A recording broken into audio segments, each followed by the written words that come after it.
नमस्कार, मैं हूं नवजोत संधावा और आप देख रहे हैं कोविड की मार या मौसमी बुखार। इसी पर आज हमने चर्चा करनी है। ये हुई ना बात हमारा कार्यक्रम है। चर्चा को आगे बढ़ाते हैं उससे पहले कोरोना के मामलों को लेकर जो चिंता आपके जहन में है उसको आज दूर करेंगे। दरअसल मौसम जिस तरीके से बदल रहा है उसको लेकर बहुत सारे कयास लगाए जा रहे हैं कि क्या ये मौसमी बुखार है या फिर कोविड। हालांकि देखा जाए तो कोविड के मामले लगातार बढ़ते जा रहे हैं। तो आज हम चर्चा इसी पर करेंगे। मई के महीने में जिस तरीके से मानसून ने एंट्री ली है, फ्लू और खांसी जुकाम के मामले भी बढ़ गए हैं। कोरोना और मौसमी फ्लू के फर्क को आज समझने की कोशिश करेंगे। देश के 14 राज्यों में फिलहाल मानसून की एंट्री हो चुकी है। यूं तो मौसम विभाग ने इस साल अच्छे मानसून की संभावना जताई है, लेकिन बरसात का ये मौसम डेंगू, हैजा, मलेरिया जैसी बीमारियों की आशंका भी साथ लाया है। और इस बीच कोरोना का नया वेरिएंट भी असर दिखा रहा है। तो लोगों को जो लक्षण नजर आ रहे हैं, क्या वो कोरोना के हैं या मौसमी बुखार के हैं? मॉनसून के साइड इफेक्ट की भी बात आज होगी। कोरोना को लेकर कैसे रहें सावधान, लक्षणों की कैसे करें पहचान, इन सब मुद्दों पर आज हम करेंगे चर्चा।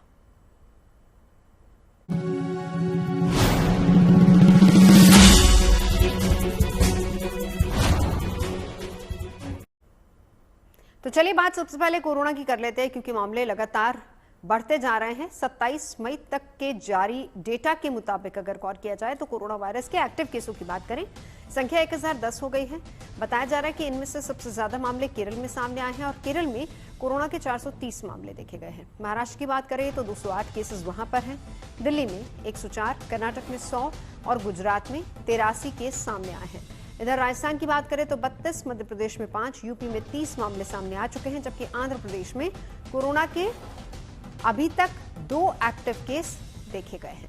हालांकि स्वास्थ्य विशेषज्ञों का कहना है कि इस बार कोरोना के लिए जिम्मेदार ओमिक्रॉन का सब वेरिएंट JN.1 ज्यादा गंभीर नहीं है, हल्का है और इसीलिए डरने की जरूरत नहीं है। अब जरा बात मौसम की भी कर लेते हैं इसी के साथ साथ, क्योंकि इस साल जिस तरीके का वेदर पैटर्न काफी बदल चुका है, वो सबको हैरान कर रहा है। क्योंकि बेमौसम बारिश, आंधी तूफान की वजह से तापमान में भी तेजी से कभी उतार देखा जा रहा है, कभी चढ़ाव है, यानी उतार चढ़ाव का दौर जारी है। मई में मॉनसून की मेहरबानी का असर यह है कि दिल्ली और NCR की सुबह आजकल थोड़ी हल्की ठंड का एहसास करा रही है और बारिश में मौसमी बीमारियों का प्रकोप बढ़ जाता है। खासकर वायरल फीवर की बात करें तो कोरोना के नए वेरिएंट के आने से इस बार ज्यादा सावधान रहने की जरूरत है।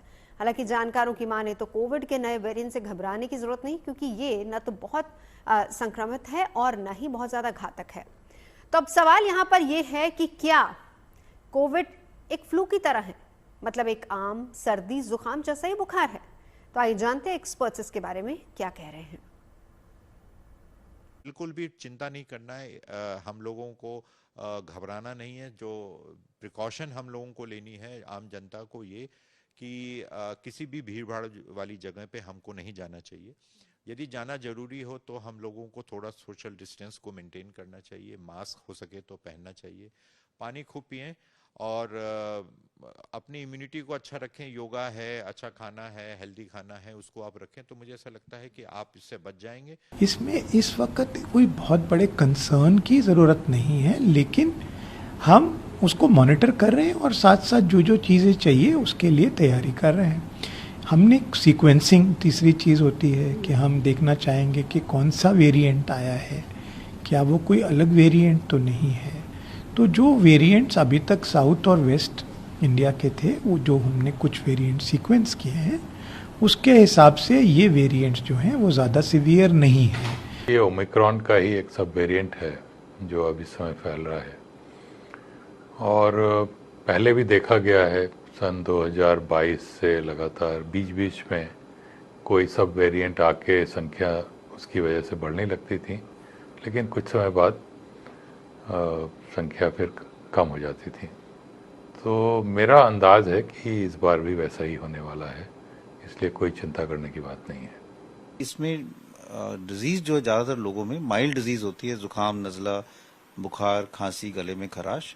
तो पैनिक की तो जरूरत नहीं है, क्योंकि अभी तक ऐसा कोई डेटा नहीं है। सावधान रहना बहुत जरूरी है। जो भी नई म्यूटेशन आ रही है वो म्यूटेशन उतनी घातक नहीं है जो हमने देखी है 2020 और 21 के अंदर जो हमने देखी, उतनी घातक नहीं है। तो ये सब माइल्ड वेरिएशंस हैं, ये एक म्यूटेशंस हैं जो वायरस में होती रहती हैं। अच्छी बात यह है कि हम सब लोगों में कुछ ना कुछ पार्शियल इम्यूनिटी है कोरोना वायरस के लिए, इस वजह से हम इसको कंट्रोल कर पाते हैं, इस इन्फेक्शन को हमारी बॉडी कंट्रोल कर पाती है। अभी ये कोरोना तो एनवायरनमेंट में था, है और आने वाले कई सालों तक ये एनवायरनमेंट में रहने वाला है। तो अभी जो ये नया वेरिएंट बन रहा है, आ रहा है, उससे फियरफुल होने की ज़रूरत नहीं है, लेकिन केयरफुल होने की ज़रूरत है।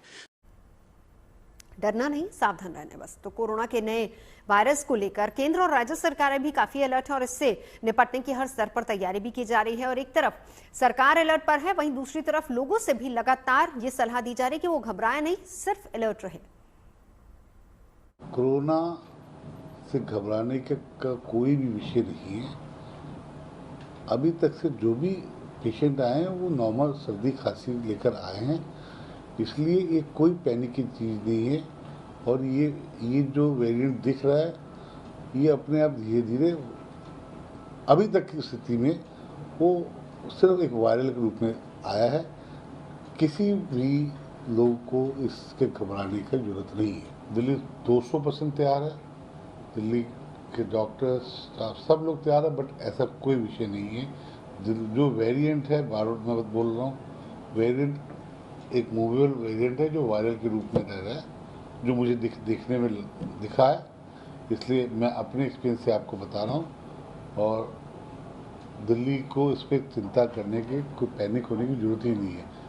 ये अपने आप अगले 2-4 महीने, मेरा मानना है 2-4 दिनों में, महीना का 2-4 दिनों में ये अपना डाउनफॉल पे चला जाएगा। मैं आप सबको कहना चाहता हूँ, इसमें ज़्यादा पैनिक होने की आवश्यकता नहीं है। जब हमारे यहाँ डिटेक्ट हुआ तो एक जो स्वास्थ्य मंत्री, मेरी जवाबदेही बनती है कि हमारे झारखंड को मैं अलर्ट करूं। आप चलिए सभी हॉस्पिटल में, सभी जिला के सदर हॉस्पिटल में हमारा जो है कोविड सेंटर भी है, बेड भी अभी साफ सुथरा करके हम लोग तैयार रखे हैं। ऑक्सीजन प्लांट जहाँ खराब है उसको हम लोग चालू कराने का, कुछ किसी ने कहा कि सर हमारे पास पैसा नहीं है, तो हम लोग साथ ही साथ पैसा रिलीज कर दिया। और कहीं सारे जगह ऑक्सीजन प्लांट हमारा तैयार है, बन के तैयार है। कोविड का जो हमारा आइसोलेशन जो सेंटर है वो भी यहाँ पे तैयार है। मैं भी चलूँगा देखने के लिए, आप लोग भी चलिए मेरे साथ।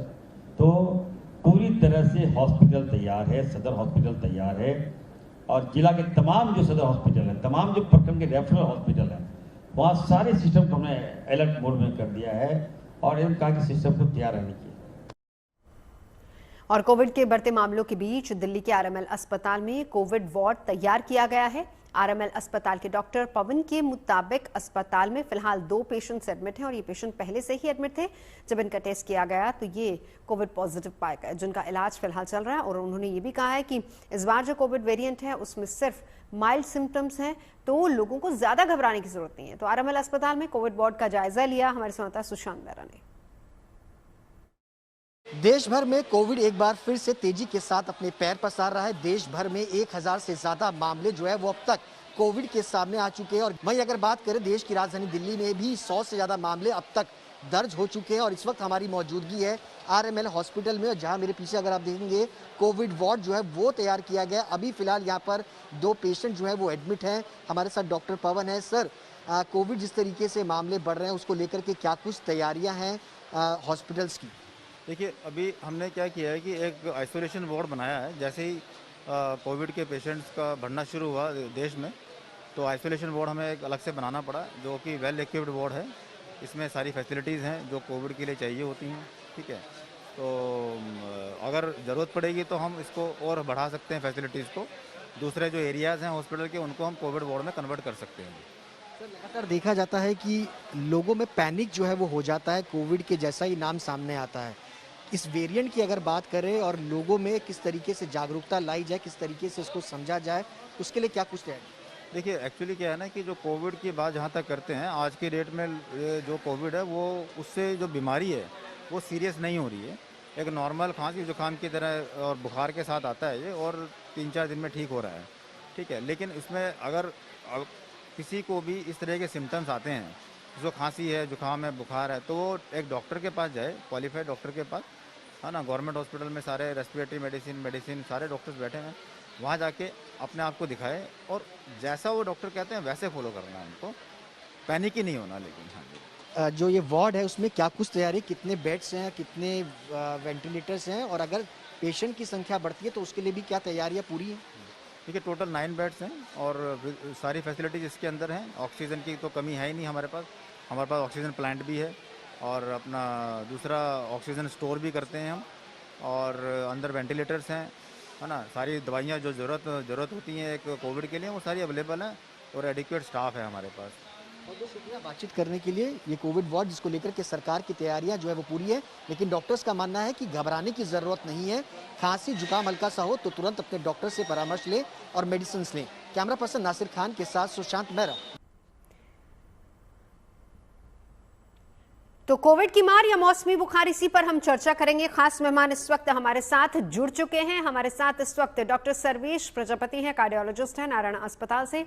डॉक्टर मनोज हैं, एचओडी कार्डियोलॉजी डिपार्टमेंट मैक्स अस्पताल। Doctor Mohsin Wali, senior consultant Gangaram अस्पताल से। साथ ही साथ गुफरान बेग जी सफर से हमारे साथ जुड़ चुके हैं। गुफरान जी, आप ही से शुरुआत करूंगी, फिर उसके बाद अपने जितने डॉक्टर्स का पैनल है उनके पास जाऊंगी। सबसे पहले तो ये बताइए कि इंतजार मॉनसून का जब था इस बार, तो बहुत अच्छी गुड न्यूज मॉनसून ने दे दी है कि समय से पहले दस्तक दे दी है, और 10 राज्य ऐसे हैं जहां पर मॉनसूनी बारिश शुरू हो चुकी है। पहले तो मौसम की स्थिति बता दीजिए और आने वाले समय में कैसा मौसम रहने वाला है, क्योंकि जब मौसम इस तरीके से पहले आ जाता है, मॉनसून आता है, तो मौसमी बीमारियां भी लाता है। उसकी बात डॉक्टर से, लेकिन पहले मौसम का हाल आपसे। अभी मौसम का अभी जो अपडेटेड फोरकास्ट है वो ये है कि कहीं भी, यानी कि जितना आईएमडी ने पहले बताया था, अब 108% बारिश होने वाली है। लेकिन जो इसमें समस्या होती है, वो प्रॉब्लम ये है कि ओवरऑल एवरेज तो 108% अच्छा लगता है कि बहुत अच्छा मानसून है, लेकिन वो अनइवन होता है। जैसे कि अभी आप देख लीजिएगा कि जो अभी करीब 15 स्टेट के अंदर, specially Andhra, entire north east Asia, north east India, यहाँ पे मानसून आ गया है। कहीं पे 8 दिन पहले आ गया, कहीं पे 15 दिन पहले आ गया। जैसे मुंबई के अंदर 15 दिन पहले आ गया। लेकिन कुछ स्टेट्स ऐसी भी हैं even in the north east के अंदर ही, जहां पर कि डिफिसिट है मानसून का। फॉर एग्जांपल जैसे कि नागालैंड है, अरुणाचल प्रदेश है, वहां पे अबाउट 20% डिफिसिट है। अभी तक इतनी बारिश हो जाती है। और दिल्ली और उस एरिया के अंदर जो बारिश हो रही है, ये अभी मानसून की नहीं है। ये जब इस तरकीब से अर्ली बारिश होती है और मानसून आ जाता है, तो इतना टेम्परेचर नॉर्थ में रहता है, तो उसकी वजह से इतना डिस्टर्बेंस हो जाता है। एक टर्मिनोलॉजी है जिसको हम बोलते हैं active weather system. Westerly disturbance है हरियाणा और दिल्ली के अंदर इस टाइप की, जो कि बहुत गर्मी हो रही है और उसी इमीडिएटली मॉइस्चर दूसरी तरफ से आना शुरू होता है, तो उससे थंडर स्टॉर्म के साथ में बहुत तेजी के साथ बारिश होती है। तो वही अभी दिल्ली और हरियाणा के उस क्षेत्र में जो आपने देखा वो होती है, जो कि फिर फसलों वगैरह को ड्राई कर, वो मतलब काफी डिस्ट्रॉय करती है। लेकिन अभी मानसून वहां तक पहुंचा नहीं। ठीक है। तो ये एक बहुत अनिश्चितता की जो है ना, बहुत मानसून आया है, बिग बैंग के साथ आया है, लेकिन अपने साथ में बहुत अनिश्चितता भी लेके आया है। इससे कि उम्मीद ये होती है कि मतलब कभी सडनली एकदम से, आपने किसी ने आज से 2-3 महीने पहले ये नहीं सोचा था कि मानसून की दस्तक केरला में 10 दिन पहले हो जाएगी। ये हुआ। तो ये सारी जो अनिश्चितता की स्थितियां हैं, इससे हमको सतर्क रहना, अलर्ट रहना है। लेकिन 2 सवाल मेरे साथ ही साथ जवाब रख दीजिए। पहली बात तो ये कि क्या मॉनसून की रफ्तार सही रहेगी, थ्रू आउट मॉनसून अपने समय से ही वापस जाएगा, या इस बार बारिश कम होने की संभावना है, जल्दी वापस भी जा सकता है, क्योंकि अगर जल्दी आया तो। दूसरा, और एक अल नीनो और ला नीना इफेक्ट कितना इस बार है? जहां तक अल नीनो ला नीना का सवाल, ये न्यूट्रल कंडीशन चल रही है अभी। तो न्यूट्रल कंडीशन की वजह से ना तो एल नीनो जो है वो, ला नीना जो है वो डिफिसिट के एक्सेस मानसून का करता है, और एल नीनो जो है वो डिफिसिट मानसून करता है। दोनों का नहीं है, दोनों की न्यूट्रल कंडीशन है। तो जहां तक उसका सवाल है वो पूरा है ना। जहां तक आपने ये बोला कि ये मानसून जल्दी आया है तो जल्दी जाएगा, ये लेट आएगा, वो वाला तो अभी इसमें सिस्टम नहीं होता है कि जल्दी आया तो जल्दी चला जाएगा। लेकिन एक जो संभावना रहती है वो ये रहती है कि जब मानसून 2-3 हफ्ते तक प्रोग्रेस कर जाता है, तो उसके बाद में एक ब्रेक लेता है। और वो ब्रेक कहाँ लग जाए, वो दिल्ली में आते आते लगे, या यूपी में आते आते लगे, या ऊपर और आते आते लगे, वो उसका कोई मतलब अभी तक उसका अनुमान नहीं लगाया जा सकता। तो जहां तक ये है, मानसून का एंजॉय करें हम। ठीक है। अब आखिरी सवाल, उत्तर भारत में कब तक पहुंचने वाला है? उत्तर भारत के अंदर तो अगर यही मानसून की रफ्तार रही तो आने वाले हफ्ते तक उत्तर भारत में पहुंच जाएगा। तब वो करीब 15-20 दिन पहले हो जाएगा। चलिए, बहुत बहुत शुक्रिया गुफरान जी हमारे साथ जुड़ने के लिए। आज आपसे चर्चा बस यहीं तक, क्योंकि इसके बाद हमें चर्चा इस मॉनसून से जुड़ी बीमारियों की भी करनी है और कोविड की भी करनी है। डॉक्टर वली, आपसे शुरुआत करेंगे। मामले बढ़ते जा रहे हैं, सबसे पहले हमारे दर्शकों को जरा क्लियर कर दीजिए कि ये जो मामले, ठीक है, जो मामले आ रहे हैं, जाहिर सी बात है कि तो टेस्टिंग के बाद केसेस 1010 की अगर हम बात करें, लेकिन बहुत से ऐसे लोग हैं जिनको ये समझ नहीं आ रहा कि क्या ये मौसमी बुखार है, मौसमी वायरल है या फिर कोविड है, और हमें जाके जांच करवानी चाहिए। दोनों में फर्क थोड़ा सा क्लियर कर दीजिए। ये टेस्ट भी बढ़ रहे हैं तो कोविड के केसेस भी सामने ज्यादा आ रहे हैं। ये दोनों चीजें जुड़ी हुई हैं आपस में। बीच में भूल गए थे कोविड टेस्ट करना, तो भूल गए थे, कोविड के केसेस भी नहीं दिख रहे थे। देखिए, ऐसे बॉडी को जो बुखार तोड़ दे और काफी ज्यादा तेजी से आए और इसके साथ नाक के सिम्टम हो, कुछ पेट के भी हों और सांस फूले, मतलब अनयूजुअल देन कोल्ड हो, टेस्ट स्मेल में अगर थोड़ा फर्क महसूस होने लगे, फटीग बहुत ज्यादा हो, तो ये कोविड हो सकता है। तो डॉक्टर के पास जाके पूछ ले, भाई कोविड कराना है तो करा लेते हैं, और अब तो फौरन हो जाएगा। आजकल डॉक्टर भी सेकंड थॉट नहीं देगा, फट से करा लेगा और आपको पता चल जाएगा। लेकिन फिर आप क्या करेंगे? घर में जाके बैठ जाएंगे, कुछ मत करिए।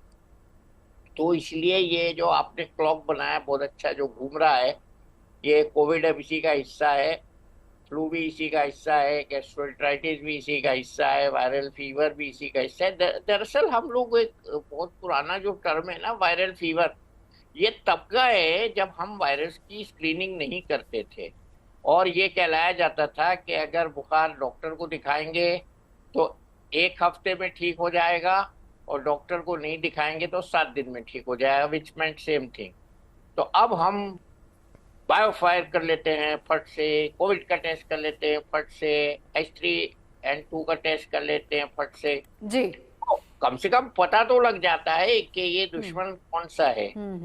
तो ये बहुत अच्छी बात है, लेकिन इससे घबरा जाना, जैसे कि आपने इतनी बड़ी बहुत ज्यादा ज्ञानी लोगों से तो सुनवा दिया शुरू में कि ये घबराना नहीं है। मैं कहता हूँ घबराना है, घबरा के जाके टेस्ट करा के उसके बाद घर में कन्फाइन कर लो। नहीं, वो तो आप बताएंगे तो टेस्ट कराएंगे ना डॉक्टर साहब, ये बहुत इंपॉर्टेंट है। बहुत से लोग बिना पूछे भी टेस्ट कराने चले जा रहे हैं। नहीं, मैंने पिछले प्रोग्राम में तो कहा था कि बगैर पूछे नहीं कराना है, सेल्फ मेडिकेशन नहीं करना है। अगर आपको ऐसा लग रहा है कि बदन में टूटन ज्यादा है और हम काम पे नहीं जा पा रहे हैं, ठीक है, और मतलब कुछ अजीब सा जब लगता है ना, नॉर्मली वायरल फीवर में लोग काम पे जाते रहते हैं, दिल्ली जैसे शहर में रोजी रोटी भी कमानी होती है, तो छुट्टी नहीं लेते हम लोग, और डॉक्टर लोग तो खैर लेते ही नहीं है। तो अगर मसले ज्यादा हो, टेस्ट इज वेरी इंपॉर्टेंट। बिल्कुल ठीक है, और इसमें टेस्ट करा के, और घबराना नहीं है, ये लक्षण है। ठीक है, हम लोगों को सबको बहुत अच्छे से लगे हुए। हमारा काम है ना डॉक्टर साहब, हमारा काम है ना गुड न्यूज टुडे का, हम तो लोगों को कहेंगे घबराइए नहीं, और ये इसीलिए हम कहते हैं कि आप घबराइए नहीं। क्यों? क्योंकि जहां आप घबराएंगे वहां आपकी मेंटल स्ट्रेस बहुत ज्यादा बढ़ जाएगा। आपको अगर याद हो तो जब कोविड आया था, आधी से ज्यादा जनता तो स्ट्रेस में चली गई थी, और इसीलिए गुड न्यूज टुडे लेकर आए थे हम कि आप तनाव में नहीं रहिए, स्ट्रेस में नहीं रहिए, आप समाधान खोजिए। और समाधान के लिए आप तीनों लोग हमारे साथ आज मौजूद हैं। बिल्कुल, डॉक्टर मनोज के पास चलेंगे, बिल्कुल लौटूंगी आपका। डॉक्टर मनोज, अब आपके पास आते हुए, घबराना तो नहीं है, लेकिन साथ ही साथ अलर्ट रहने की बहुत जरूरत है। अब यहीं से जहां पर डॉक्टर वली ने बात खत्म की, मैं वहीं से शुरुआत करूंगी आपसे सवाल। उन्होंने कहा कि घबराना नहीं है, टेस्ट कराइए, टेस्ट करा के क्या करना है, घर जाके बैठ जाइए। लेकिन जो कार्डियक पेशेंट्स हैं, उनके लिए ये सिचुएशन कैसी है? भले वो वैक्सीनेटेड हो, डबल वैक्सीनेटेड हो, बूस्टर डोज उन्होंने ली हो, क्या तब भी उन्हें ज्यादा प्रिकॉशंस की जरूरत है? और उनके अंदर क्या सेम सिम्टम्स नजर आएंगे या फिर कुछ और भी इशू हो सकते हैं? डॉक्टर मनोज, देखिए, कार्डियक पेशेंट्स को मुझे लगता है कि घबराना चाहिए और एक जेन्युइन सा एप्रीहेंशन होना बहुत जरूरी है, उससे आप उसके लिए सजग होते हैं। जहां तक मैं आपको बताता हूं, 2018 में एक डेटा आया था, new England journal of medicine, बड़ा प्रेस्टिजियस जर्नल है, कि इवन वायरल फ्लू के बाद पहले हफ्ते में 6 गुना ज्यादा हार्ट अटैक के केसेस बढ़ गए थे। तो हमें दोनों चीजों से घबराना है, वायरल फ्लू से भी घबराना है और कोविड से भी घबराना है, बट पैनिक नहीं होना है। मेरा ये कहना है कि दोनों बॉडी में इन्फ्लामेशन करते हैं और प्लाक रप्चर, जो चर्बी जमती है आपके धमनियों पे, वो फट जाती है और हार्ट अटैक होता है। इसी तरीके कई और हार्ट के सिम्टम्स जैसे हाई ब्लड प्रेशर, गति की अनियंत्रित होना जिसको एरिथमिया बोलते हैं, ये सारे कॉमन है वायरल फ्लू में और कोविड-19 के किसी भी वेरिएंट में। आपने देखा है होगा कि कोविड के जो पोस्ट कोविड हो रहे हैं 200 तरह के सिम्टम्स होते हैं, लोग परेशान हो गए थे। तो बिल्कुल ये कह देना कि घबराना नहीं है। देखिए JN.1 वेरिएंट्स जो है मोस्ट इम्यूनो इवेजिव, मतलब इम्यूनिटी को सरपास करने वाला ये सबसे स्ट्रॉन्ग वेरिएंट है। ठीक है, इसमें सिवियरिटी ऑफ इलनेस कम है, इसलिए ज्यादा मौतें नहीं होंगी, ज्यादा आईसीयू एडमिशन की जरूरत नहीं पड़ेगी, बट निश्चित तौर पे पोस्ट कोविड इसमें भी होगा और तकलीफ इसमें भी हो रही है। जहां तक बात है कि आप वायरल फ्लू और इसको कैसे डिफरेंशिएट करें, तो मुझे लगता है क्लिनिकल सिम्टम्स बहुत मिलते जुलते हैं, बट ये है कि एक्सपोजर के बाद 1 से 4 दिन के बाद में वायरल फ्लू के लक्षण आ जाते हैं। कोविड में थोड़ा ज्यादा टाइम लगता है, 7 से 10 दिन लगता है। मेरा ये कहना है कि जो कार्डियक पेशेंट्स हैं उनको बिल्कुल ज्यादा ध्यान देने की जरूरत है, उनको ज्यादा अलर्ट रहने की जरूरत है, क्योंकि अगर आपको पहले कोई हार्ट अटैक हुआ है, कोई स्टेंट लगे हुए हैं, कोई बाईपास सर्जरी हुई है, तो ये छोटा सा इन्फेक्शन, ये वायरल फ्लू चाहे कोविड-19 हो, ये आपको दोबारा रेकरेंस ऑफ जो इवेंट है दोबारा हार्ट अटैक कर सकता है, हार्ट फेल्यूर में जा सकते हैं आप, एरिथमिया हो सकता है। तो कार्डियक पेशेंट्स के लिए बहुत ज्यादा सतर्कता बरतने की जरूरत है। और ये मैं कोई थ्योरेटिकल रिस्क नहीं बता रहा हूँ, ये प्रैक्टिकल रिस्क है और ये पब्लिश्ड डेटा है। देखिए ये बात आपके माध्यम से मैं दर्शकों को बताऊं कि फ्लू के 1 हफ्ते के अंदर 6 गुना हार्ट अटैक का रिस्क बढ़ जाना, 80,000 पेशेंट्स पे ये। डॉक्टर साहब कोई केसेस बढ़े हैं आपके पास इस दौरान? जी हाँ, बढ़ रहे हैं, अभी तो बढ़ ही रहे हैं। पोस्ट कोविड ही हम लोग देख रहे हैं कि 18 से नहीं, अभी हाल फिलहाल में जो नया वेरिएंट आया जिसको लेकर आज हम चर्चा कर रहे हैं कि वापस से कोविड आ गया, उस पर मैं बात कर रही थी।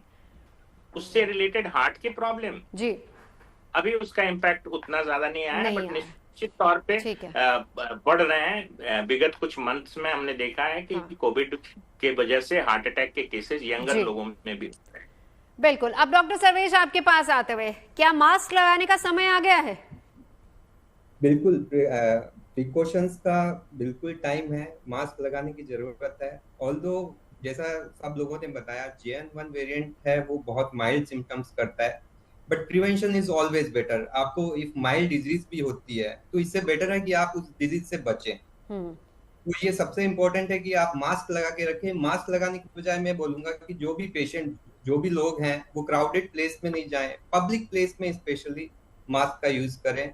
और जो हाई रिस्क जिन पेशेंट्स को हम जिनको बोलते हैं कि हाई रिस्क पेशेंट्स, तो सबसे ज्यादा जो प्रॉब्लम क्रिएट होती है, सबसे ज्यादा डेथ्स होती हैं, वो हाई रिस्क केसेस में, लाइक ओल्डर पेशेंट्स हो गए, older age group, not patient जिनको बीमारियां हैं बहुत लंबे टाइम से, लाइक डायबिटीज है, ब्लड प्रेशर की बीमारी है, थायराइड की बीमारी है, कोई बड़ा ऑपरेशन हो रखा है, या और कोई चीज की बीमारी है, और कोई बीमारी है जिसका ट्रीटमेंट चल रहा है बहुत लंबे टाइम से, लाइक रियोमेटोलॉजी की, घुटनों में प्रॉब्लम है, हाथों में प्रॉब्लम है, आर्थराइटिस की प्रॉब्लम है। तो ये जो सारे सबसे जो पेशेंट्स हैं वो हाई रिस्क में रहते हैं। तो हमें ये देखने की जरूरत है कि किन सबसेट्स को सबसे ज्यादा प्रिकॉशंस लेने की जरूरत है। जैसे सर ने बताया जो हार्ट के पेशेंट्स हैं तो उनको सबसे ज्यादा प्रिकॉशन लेने की जरूरत है, जो हाई रिस्क केसेस हैं उनको भी ज्यादा प्रिकॉशन लेने की जरूरत है। तो प्रिवेंशन डॉक्टर सर्वेश, इसी के साथ साथ एक सवाल, प्रिकॉशन लेनी है क्या, किस तरीके से लेनी, इस पर चर्चा हम करें, लेकिन जो क्योंकि आप खुद भी एक कार्डियोलॉजिस्ट हैं, जो हार्ट पेशेंट है स्पेसिफिकली अगर मैं उनकी बात करूं, उनमें भी क्या सेम लक्षण होंगे या कुछ और चेंजेस भी उनमें नजर आ सकते हैं, कुछ ऐसा बदलाव जिससे उनको लगे कि अभी अलार्मिंग सिचुएशन है? तो हार्ट के पेशेंट्स में मेनली हार्ट के जो पेशेंट्स होते हैं वो 50+ एज ग्रुप के पेशेंट्स होते हैं। तो उसमें जब भी वायरल फीवर होता है, यंग पेशेंट्स होते हैं, उनमें सिम्टम्स बहुत ज्यादा आते हैं। बट जैसे जैसे एज ग्रुप बढ़ता जाता है, सिम्टम्स की जो सीवियरिटी है वो सिम्टम्स की सीवियरिटी कम हो सकती है, सिम्टम्स कम हो सकते हैं, बट आपको नॉन स्पेसिफिक, जैसे अभी भी हमारे पास पेशेंट्स आ रहे हैं, फीवर की हिस्ट्री है और अचानक से उनको एक्सट्रीम फटीग हो रही है, एक्सट्रीम जनरलाइज वीकनेस उनको हो रही है, या जैसे सर ने बताया टेस्ट जा रहा है, या आपको इतनी ताकत, आपको सिम्टम्स और सिम्टम नहीं आएंगे कि आपको जुकाम हो रहा है, कॉमन कोल्ड हो रहा है। तो फिर ये तो ज्यादा परेशानी की बात है, क्योंकि उनमें सिम्टम्स उतने नहीं दिखेंगे कॉमन।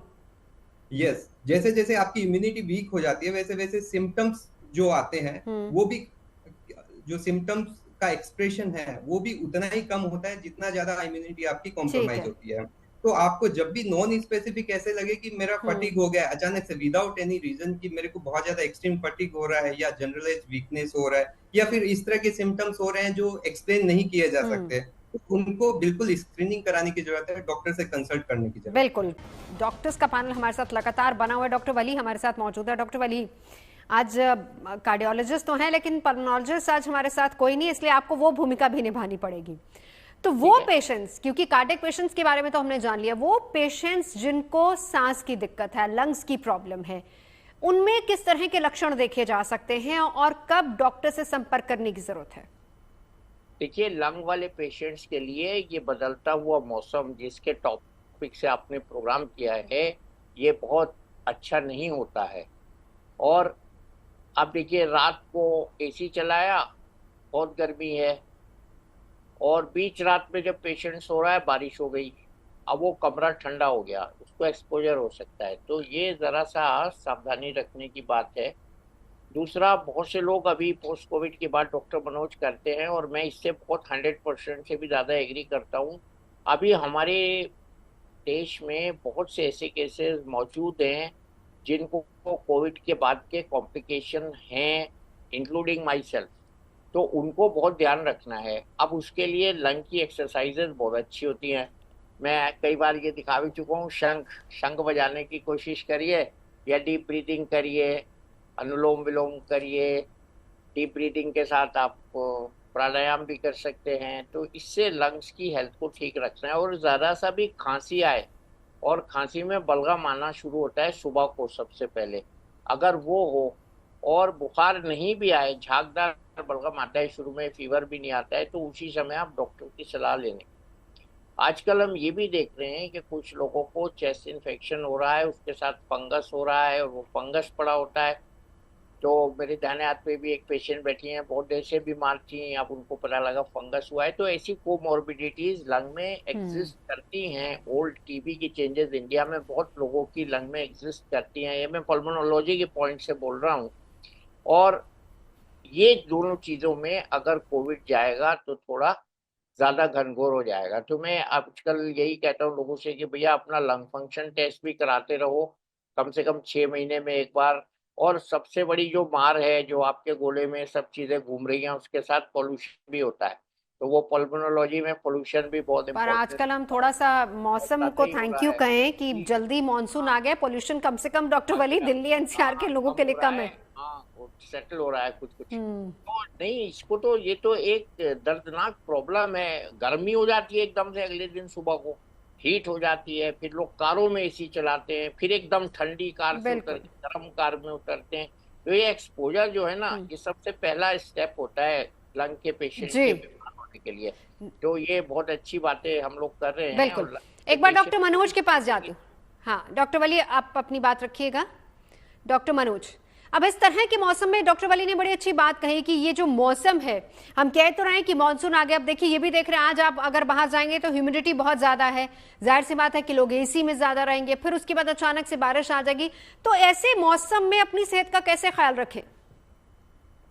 देखिए, मैं डॉक्टर बली से बिल्कुल सहमत हूँ कि मौसम जो है वो वेरिएबिलिटी बहुत ज्यादा है टेम्परेचर की। आप दिन में बहुत गर्मी होती है, फिर रात में बारिश हो जाती है। तो ऐसे में थोड़ा सा आपको जो आप अगर कंट्रोल टेम्परेचर पे सो रहे हैं तो अपना एसी का टेम्परेचर थोड़ा ज्यादा रखें, 27-28 कुछ ओढ़ के सोएं। अगर आप पंखे में सो रहे हैं तो कोई खास ज्यादा दिक्कत नहीं है। जहां तक हॉट और ह्यूमिड जो एटमॉस्फेयर है उसमें वायरस रेप्लिकेशन बड़ा फास्ट होता है, इसलिए कोशिश करें कि जिस जगह भी आप सो रहे हैं या जो आपका शयन कक्ष है वहां वेंटिलेशन प्रॉपर होना चाहिए। देखिए, चाहे रेस्पिरेटरी सिंसिटियल वायरस हो, इन्फ्लुएंजा ए हो, बी हो, या कोविड का जो नया वेरिएंट JN.1 आया। मैं JN.1 के बारे में एक चीज कह रहा था कि इसमें एक म्यूटेशन है L4555। ये इसको जो हमारी जो पुरानी इम्यूनिटी है, चाहे वो इन्फेक्शन से आई है या हमारे जो 2 वैक्सीन थे, कोवैक्सीन और कोविशील्ड से आई है, उसको इवेड करेगा। तो इसमें पहुंचेगा, हो सकता है कि इन्फेक्टिविटी इसकी ज्यादा हो, ज्यादा लोगों को। देखिए, 1200 के आसपास पूरे देश में केस आए हैं। कुछ मोर्टलिटी डेटा भी थोड़ा इसका मुझे बता दूं मैं आपको, जो अभी 5 डेथ हुए हैं महाराष्ट्र में, ऐसे ही कुछ कुछ केरला में भी बहुत केसेज हैं। तो जनरली जो डेथ हो रहा है वो कोमॉर्बिड पेशेंट्स में हो रहा है जिनको कोई पुरानी बीमारी है। बट मैं बिल्कुल सहमत हूं कि आप सावधानी बरतें, आप मास्क लगाएं, N95 मास्क लगाएं, वेंटिलेशन का पूरा इंतजाम रखें, और जहां तक जो चीजें डॉक्टर वली साहब ने बताया कि आप रेस्पिरेटरी एक्सरसाइजेज जो हैं और रेस्पिरेटरी एटिकेट्स, आप छींकना खांसना, क्योंकि देखिए तो ड्रॉपलेट इन्फेक्शन है, एक से दूसरे में ड्रॉपलेट के थ्रू ही जाता है, या फिर जो कंटामिनेटेड सरफेस होता है उससे जाता है। तो मेरा ये कहना है कि इन सब चीजों पे ध्यान रखें अपने कोविड अप्रोप्रिएट बिहेवियर के साथ। जैसे आप शंख बजाने की बात, किसी भी तरह का जो ब्रीदिंग एक्सरसाइज है, चाहे आप स्पायरोमेट्री करके किसी तरीके से करके अपने लंग्स, यानी डॉक्टर मनोज सीधी सी बात है कि मतलब वापस से जो कोविड अप्रोप्रिएट बिहेवियर जिसका जिक्र आप कर रहे हैं, वापस से मास्क और सैनिटाइजर का वक्त आ गया, आप ये कहना चाह रहे हैं? सोशल डिस्टेंसिंग, मास्क, सैनिटाइजर, इन चीजों का वक्त आ गया। डॉक्टर प्रजापति आपके पास आते हैं। कुल एक्टिव केस जो मेरे पास डेटा इस वक्त है वो है 1010 देश में, केरल में 430, महाराष्ट्र में 208, दिल्ली का नंबर तीसरे नंबर पर 104, कर्नाटक 100, गुजरात 83। लेकिन अगर हम वैक्सीनेशन का भी एक डेटा मैं आपको बता दूं, उसको लेते हुए भी चले, 220 करोड़ से ज्यादा लोगों को डोज लग चुकी है, 103 करोड़ को पहली और 95 करोड़ लोग डबल वैक्सीनेटेड हैं। उसमें उसके बाद फिर 22 करोड़ लोग ऐसे हैं जिनको बूस्टर डोज लग चुकी है। अब जो ये वेरिएंट है, पहली बात तो जो लोग double vaccinated, even single vaccinated से अगर हम सवाल की शुरुआत करें, तो क्या उनके लिए भी खतरा है, या वापस से कुछ ऐसा कहीं आगे जाकर रिकमेंडेशंस होंगी कि जो डबल वैक्सीनेटेड नहीं, पहली बात तो वो ले ले, या फिर बूस्टर डोज की भी नौबत आ जाए कहीं? देखिए, बात यह है कि जब भी वैक्सीनेशन होता है तो उसमें बूस्टर डोज की रिक्वायरमेंट हमेशा होती है। एज जो भी वैक्सीनेशन हुआ था वो 21st में हुआ था, तो it is already 4-5 years past. तो अब डेफिनेटली जो बूस्टर डोज का इफेक्ट है उतना नहीं रहेगा। तो डेफिनेटली जब ये केसेस बढ़ेंगे तो एक रिपीटेड डोज की बाकायदा वहां पे बात आएगी इफ केसेस बढ़ते हैं और इसकी सीवियरिटी बढ़ती है। तो कोई भी वैक्सीन होती है उसकी booster dose time to time उसको लगाने की जरूरत पड़ती है, क्योंकि एक डोज लगाने के बाद फाइनल जो डोज लगी थी उसके बाद ऐसा नहीं है कि उसकी लाइफ लॉन्ग इम्यूनिटी रहेगी।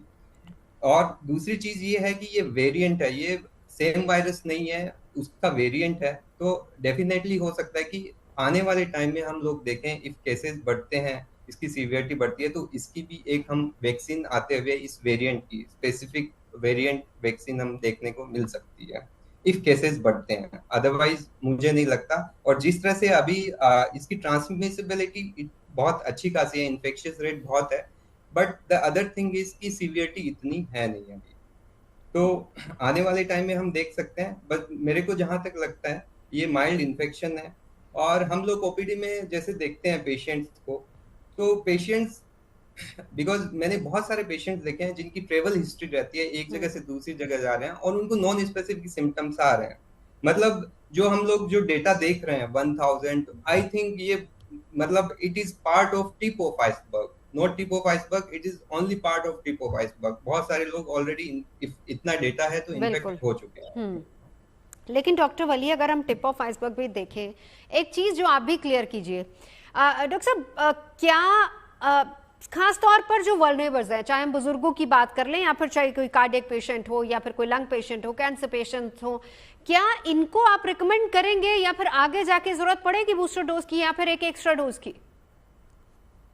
अरे अभी तो बूस्टर की बात मत करिए, हमारी सेलुलर इम्यूनिटी बहुत अच्छी है। इससे पहले प्रोग्राम में हमने डिस्कस किया था, सेलुलर इम्यूनिटी हम लोगों की बहुत अच्छी है। जो वैक्सीन वाली इम्यूनिटी होती है उससे बहुत अच्छी सेलुलर इम्यूनिटी है। और मैं आपको एक बात और बता दूं, जो आपने डेटा दिया है ना वैक्सीनेशन का, उससे ज्यादा उसमें वो लोग भी हैं जिनको कोविड हो चुका है और उनकी लॉन्ग स्टैंडिंग इम्यूनिटी रहेगी। गुड न्यूज टुडे में, गुड बात। तो जो और वो कब तक रहती है डॉक्टर साहब इम्यूनिटी, उसको इन वाले केसेस में भी जोड़ते हुए चलिए। हाँ, वो बहुत रहेगी, खूब रहेगी, अभी भी है वो, नहीं तो बहुत सारे लेट गए होते लोग। तो मैं ये कहना चाह रहा हूँ कि अभी ना हम बूस्टर डोज की बात करें, ना हम वैक्सीन की बात करें, हम इन्फ्लुएंजा वैक्सीन की बात करें, निमोनिया वैक्सीन की बात करें, और बच्चों का जो इम्यूनाइजेशन शेड्यूल है उसमें भी ये सब काली खांसी वगैरह के, डिप्थीरिया के सब टीके देते हैं, उसकी बात करें तो माओ को देख लेनी चाहिए बच्चे की वैक्सीन बुकलेट निकाल के, क्योंकि वैक्सीन ड्यू तो नहीं है, जाके लगवा लो। बड़ों को, बूढ़ों को इन्फ्लुएंजा और निमोनिया का वैक्सीन बहुत जरूरी है लगाना। और सबसे बड़ा वैक्सीन तो मास्क है जो हम डिस्कस कर रहे हैं। ये तो बहुत बढ़िया वैक्सीन है ना, अंदर जाएगा ही नहीं वायरस। तो हमारी इम्यूनिटी जो है वो बहुत अच्छी है, पहले भी बहुत अच्छी थी। और खूब पॉल्यूशन हम लोग सूंघते हैं, खूब खांसी करके उसको निकालते हैं और सेलुलर इम्यूनिटी अच्छी रखते हैं। गांव के बच्चे जो मिट्टी में खेलते हैं उनकी बहुत अच्छी इम्यूनिटी होती है। और इससे ज़्यादा दूसरी बीमारियों से मौतें होती हैं हमारे यहाँ, जिनके लिए हमारी गवर्नमेंट काम कर रही है। लेकिन हम आज का जो फाइनल मैसेज देने जा रहे हैं आपके प्रोग्राम के थ्रू वो यही है कि सावधान रहिए। अगर आपको इन्फ्लुएंजा लाइक इलनेस जैसे लक्षण हो रहे हैं तो आप पहले तो घर में रहिए, बार बार मत जाइए, ज़्यादा छोटे बच्चों को करीब मत लाइए, ओल्ड एज के जो लोग हैं, बीमार लोग हैं, उनके पास मत जाइए। और कार्डियक पेशेंट है तो डॉक्टर मनोज जैसे किसी डॉक्टर को दिखा के अपना ईसीजी करवा लीजिए, कम से कम ब्लड टेस्ट करा लीजिए, वो बता देंगे। लंग वाले लंग के डॉक्टर को भी दिखा सकते हैं, इवन जनरल डॉक्टर बता सकता है। इसमें कोई इसमें बहुत बड़ी बात नहीं है। लेकिन पहले डॉक्टर के पास जाए तो मरीज, वो घर में सेल्फ मेडिकेट कर लेता है। उन्होंने कहा तुम्हें क्या दिया था डॉक्टर ने, वही दवा मैं भी खा लेता हूँ। मेरे जाते हैं, फोटोकॉपी कर लेते हैं केमिस्ट, वो दे देते हैं दवाई। हमारे यहाँ ये भी चलती है एक पैथी, केमिस्ट्री पैथी। एक डॉक्टर स्पेशलिस्ट है, उसका दवाई फोटोकॉपी करके रख ली, मोहल्ले से दूसरा मरीज आया, बोले मनोज साहब ये दवाई लिखते हैं, मैं दे देता हूँ तुम्हें। ये अजीब अजीब ज्ञान लोग बांट रहे हैं इस देश में, ये बहुत अच्छी बात। इसको भी क्लियर करने की जरूरत है ना डॉक्टर अली। तो आज तक से लीजिए, नवजोत से लीजिए, वो सही ज्ञान ज्ञानियों को बुला के देती है। आपके माध्यम से यहाँ दे रहे हैं ना, हमारे शो को दोबारा देख लेंगे। अच्छा डॉक्टर साहब, साथ ही साथ ये भी बताते चलिए कि अब इस तरह के माहौल में आप क्या वर्कआउट करना है, योगा तो चलिए हम घर बैठ के करते हैं, लेकिन लोग नॉर्मली सुबह रनिंग करते हैं, जिम जाते हैं, वो कितना सही रहेगा? रनिंग वनिंग बाहर जाने वाला कोई काम नहीं करना, बहुत धूल है, बहुत गर्दा है, मिट्टी है, फिसलन फिसल जाएंगे, कुछ हो जाएगा। घर में अच्छे साफ सुथरे कमरे में पंखा वंखा चला के मैं रोज करता हूँ व्यायाम। उससे अपना जो भी आपको अच्छा लगे, ट्रेडमिल अच्छी लगे हल्की करिए, treadmill, guarded exercise. Mansukh Mandaviya साहब कह चुके हैं, जब 3 साल पहले गरबा में बच्चे 11 खत्म हो गए थे कि भैया वीगरस मत करना। कई सीईओ हमारे दौड़ दौड़ के सड़कों पे गिर चुके हैं। ये सब पोस्ट कोविड की बात जिसकी मनोज जी करते हैं वो लोग हैं।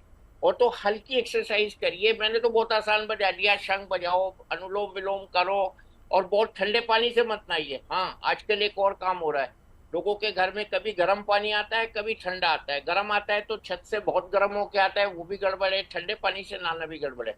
एक सा रखिए पानी नहाने का। और एक्सरसाइज का जो ताल्लुक है उसमें सबसे इम्पोर्टेंट चीज ये है कि हम अपनी मसल्स की एक्सरसाइज करें। वेट से कर सकते हैं, लेडीज 2 किलो के वेट से कर सकती हैं, जेंट्स 5 किलो के वेट से कर सकते हैं। घर में थोड़ा टहलिए और खाने के बाद एक्सरसाइज बिल्कुल नहीं कीजिए। और अगर आपको बुखार वगैरह आ रहा है, बॉडी में टूटन हो रही है, तो एक्सरसाइज मत कीजिए। अपने मौसम के फल खाइए, कम खाना खाइए, रात का खाना जल्दी खाइए, और ऐसी चीजें, देसी चीज इस्तेमाल कीजिए जिनसे आपकी खांसी ना आए, जैसे कलौंजी है, अदरक है, शहद है, और कुछ और भी प्रिपरेशन चलिए डाइट में भी बदलाव करने की जरूरत है। ठंडा अवॉइड करना है। डॉक्टर मनोज, आप क्या सलाह देंगे कार्डियक पेशेंट्स को? जी, जैसे मैंने अभी सुना डॉक्टर बिली को, बड़ा ही उन्होंने अनुभव के साथ बताया। देखिए, जो इम्यूनिटी हमने गैदर की है उसकी कुछ मेमोरी होती है। मेमोरी टी सेल्स होते हैं, मेमोरी बी सेल्स होते हैं, जो आपको प्रोटेक्ट करेगा, इसमें कोई दो मत नहीं है। लेकिन री इन्फेक्ट होने को रोकने के लिए और कंटेनमेंट के लिए आपको कोविड अप्रोप्रिएट बिहेवियर पे चले जाना चाहिए। खास करके जो लोग जिनका हार्ट फेल्यूर का शिकायत है, जिनकी हार्ट की फंक्शन कम होती है, उनके लंग्स वेट होते हैं, उनमें फ्लूइड होता है, तो उसमें चेस्ट इन्फेक्शन होने का, निमोनिया होने का चांसेस ज्यादा होता है। तो जितने भी हार्ट के मरीज हैं वो अपने कार्डियक मेडिसिन खाते रहें, फिजिकली एक्टिव रहें, चाहे इंडोर एक्टिविटी रखें, चाहे अगर बहुत मॉर्निंग के टाइम में थोड़ा वॉक करना चाहें तो वॉक कर सकते हैं। साथ साथ अपनी मेडिसिन जरूर लें। और जिस समय वायरल फ्लू के लक्षण या आपको कॉमन कोल्ड के जो लक्षण है, सर्दी जुकाम होता है, तो अपने डॉक्टर से मिलें, वो उसमें कुछ एडिशन करके। और कार्डियक मेडिसिन को हमेशा रेगुलरली लेना है, क्योंकि हर वायरल इन्फेक्शन एक इन्फ्लामेशन है और इससे कार्डियक इवेंट्स के रेट बढ़ते हैं। इसलिए जब भी आपको जुकाम बुखार होता है, इस खास करके इस सीजन में, चाहे वो कॉमन फ्लू हो, चाहे वो वायरल का कोविड-19 हो, अपने डॉक्टर के पास जाइए, उनसे शेयर कीजिए, वो उसी हिसाब से देखिए। दोनों को बिल्कुल डिफरेंशिएट तो सिर्फ टेस्ट से ही किया जा सकता है, लेकिन जो भी है दोनों में रिस्क है कार्डियक के। मैंने कहा कि वायरल फ्लू को भी लाइटली नहीं लेना है, आपको एक डेटा भी मैंने बताया। तो लोगों को, दर्शकों को मैं यही बताना चाहता हूं कि बी केयरफुल, कॉशियस रहना है, पैनिक की कोई बात नहीं है। और खास करके कार्डियक पेशेंट्स जिनकी पोस्ट स्टेंट है, जिनकी पोस्ट बाईपास सर्जरी है, जिनके हार्ट फेलियर है, जिनको किसी भी तरह का लॉन्ग जैसे अनकंट्रोल डायबिटीज है, हाई ब्लड प्रेशर है, एक्सेलरेटेड, या जिनका ब्लड प्रेशर बहुत ज्यादा रहता है, उनको अधिक सावधानी बरतने की जरूरत है। अपनी दवाई समय से लें और किसी भी तरह के सिम्टम्स आने पे डॉक्टर से मिलें। बिल्कुल। डॉक्टर प्रजापति, आपकी क्या सलाह रहेगी सबके लिए? तो मेरी एक्चुअली 3 सलाह रहेगी कार्डियक पेशेंट्स के लिए, जो हार्ट के पेशेंट्स है। First and foremost is Covid appropriate behaviour, कि आपको मास्क रखना है, क्राउडेड प्लेस में नहीं जाना है, वो सबको पता है। सेकंड थिंग, आपको इस तरह के फेज में आपको अपनी इम्यूनिटी बूस्ट करने की भी जरूरत होती है। तो इम्यूनिटी मेनली आपकी डाइट और आपकी एक्सरसाइज से आती है। जैसा डॉक्टर वली ने बताया, आप योगा करें, प्राणायाम करें, आप और तरह की एक्सरसाइज करें, वॉक करें। सेकंड थिंग, अपने खाने में जितना प्रोटीन इंटेक उसका अच्छा खासा रखें और शुगर की मात्रा कम करें। खाना अच्छा खाएं, टाइम पे खाएं और प्रॉपर अमाउंट में खाएं। ये first and foremost important thing. बाकी जो हार्ट के पेशेंट्स हैं उनको तो दवाइयाँ रेगुलर लेनी है, जो भी आपकी दवाइयाँ चल रही है वो रेगुलर लेना है। हार्ट पेशेंट के अलावा जो भी पेशेंट्स है, जिस भी डिजीज के, जैसे मैंने ऑलरेडी मेंशन किया है, चाहे वो डायबिटीज हो, चाहे ब्लड प्रेशर हो, चाहे घुटनों अर्थराइटिस हो, चाहे थायराइड हो, उनको मेडिसिन रेगुलर लेना है। बिकॉज कोविड वायरस का, जब भी कोविड का इन्फेक्शन होता है, वो हर ऑर्गन को अफेक्ट कर सकता है। तो आप जो दवाई चल रही है उसको रेगुलर आपको लेना है।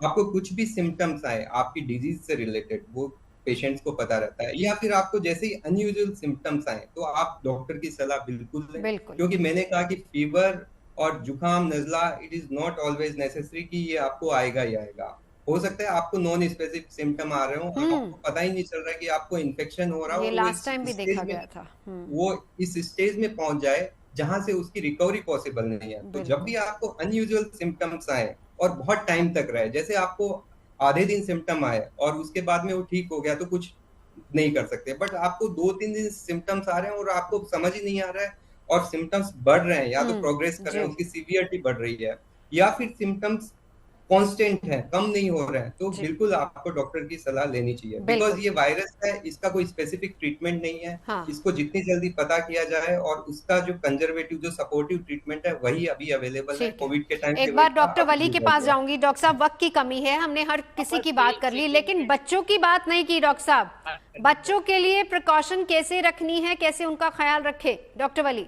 बच्चों को जरा भी बुखार आए, आप पहले दूसरे दिन ही डॉक्टर के पास ले जाइए, बहुत जरूरी है। Doctor will identify, our doctors of children are very competent. मैं एक बात यहाँ ये कहना चाह रहा हूँ, अगर गैस्ट्रोइंटेस्टाइनल सिम्टम हो बच्चों में, उसका बहुत ज्यादा संज्ञान लें।